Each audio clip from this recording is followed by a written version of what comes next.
zit een scheurke in ons jokenschap. En door dat kleine scheurke is nu wat ontsnap. Het allergrootste stadsgeheim buurt hier door ons verklapt. En het is dan wel verboden, maar wie kon de prins verrooien? Het buurt Dedo met dat hoofd, die nu niet nog hier zich te breien durft, die met die hand. En die bij buurt adjudant, nummer 1 Gerritsman door weer. Dat buurt een ander heer. Ja, het is dan wel verboden, maar wie kon de prins verrooien? Het buurt Ik weet alleen nog niet precies in welk jaar.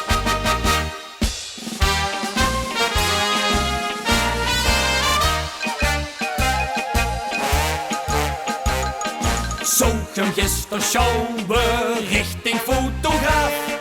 Kost me nog verdouwen, ik kwam op me gaaf.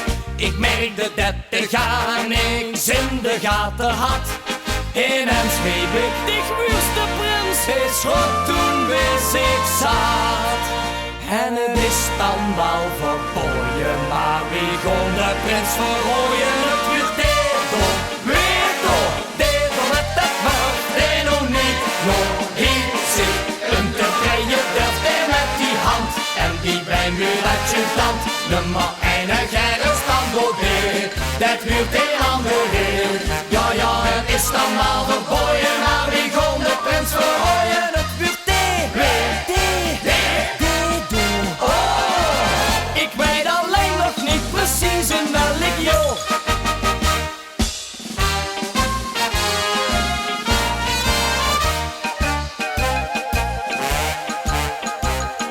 Lig al dag te turen, plat op mijn boek. Bezig nu voor buren, achter een stroep. 'Smorgens schijt te werken, heel Empelschans de nacht. En dat er niks voor dags gebeurt, juist dat vind ik vandaag. En het is dan wel verboden, maar wie kon de prins verrooien? Het buurt Dedo met dat hoofd, die nog niet nog hier zich te breien durft, die met die hand.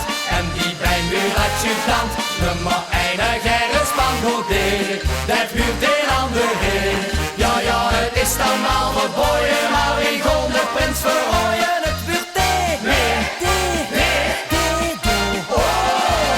Ik weet alleen nog niet precies in welk jaar. En is dan wel verboden, maar wie kon de prins verrooien?